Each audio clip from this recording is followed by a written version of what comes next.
পরাজিত হল ইসরায়েল যুক্তরাষ্ট্র। আমেরিকার নামকরা B-2 বোমারু যুদ্ধবিমান এটা দিয়ে হামলা চালিয়েও কোনো সুবিধা করতে পারেননি দেশটি।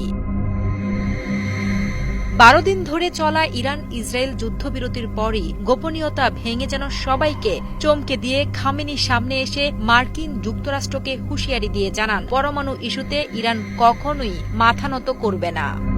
গত 26 জুন আল জাজিরায় প্রকাশিত এক প্রতিবেদন থেকে জানা যায়, যুক্তরাষ্ট্রের ডিফেন্স ইন্টেলিজেন্স এজেন্সি DIA এর ফাঁস হওয়া প্রাথমিক প্রতিবেদনে বলা হয় ক্ষতি মাঝারি থেকে গুরুতর। তবে আরও জানানো হয় তাদের আস্থায় ঘাটতি আছে। অথচ ট্রাম্পের দাবি ইরানের পারমাণবিক স্থাপনাগুলোর সবকিছু নিশ্চিহ্ন হয়ে গেছে। এই বিতর্ক গুরুত্বপূর্ণ ছিল কারণ এর উপরই নির্ভর করছিল ইরানের পারমাণবিক বোমা তৈরির সক্ষমতা সত্যি সত্যিই শেষ হয়েছে কিনা। ইসরায়েল তা বরাবরই ইরানকে পারমাণবিক বোমা তৈরির অভিযোগে অভিযুক্ত করে আসছে, আর ইরান বলছে তাদের কর্মসূচি শান্তিপূর্ণ। যদিও আমেরিকার গোয়েন্দা সংস্থাগুলো জানায় ইরান পারমাণবিক বোমা বানাচ্ছে না, তবুও ট্রাম্পের দাবি ছিল ভিন্ন। এত সব দ্বিমতের মধ্যেও একটা বিষয় পরিষ্কার, ইরান তাদের পারমাণবিক কর্মসূচি চালিয়ে যাবে। ইরানের সর্বোচ্চ নেতা আয়াতুল্লাহ আলী খামেনি বলেন, এই হামলা তেমন কোনো ক্ষতি করতে পারেনি, পারমাণবিক কর্মসূচি চলবে। ইন্টারন্যাশনাল অ্যাটমিক এনার্জি এজেন্সি এর প্রতিবেদনের মতে ইরান 450 কেজি ইউরেনিয়াম 60% পর্যন্ত সমৃদ্ধি করেছে, যা অস্ত্র তৈরির কাছাকাছি।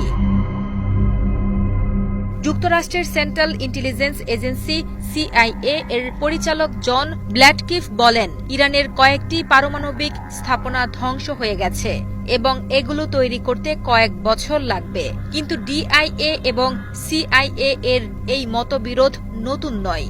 2003 সালেও সাদ্দামের অস্ত্র নিয়ে তাদের মধ্যে মতপার্থক্য ছিল। ট্রাম্পের জাতীয় গোয়েন্দা পরিচালক তুলসী গাবার্ডো প্রেসিডেন্টের মতের পক্ষেই কথা বললেন, যদিও আগে তার বক্তব্য ভিন্ন ছিল।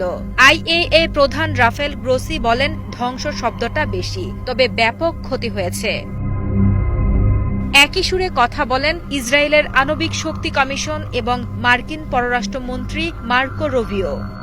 2015 সালের joint comprehensive plan of action JCPA চুক্তি, যেটি 2018 সালের একতরফাভাবে ট্রাম্প বাতিল করেছিলেন, সেটি ছিল ইরানের পারমাণবিক কর্মসূচি নিয়ন্ত্রণের একমাত্র চুক্তি। এই চুক্তির আওতায় ইরানকে শান্তিপূর্ণভাবে ইউরেনিয়াম সমৃদ্ধি করার অনুমতি দেওয়া হয়েছিল।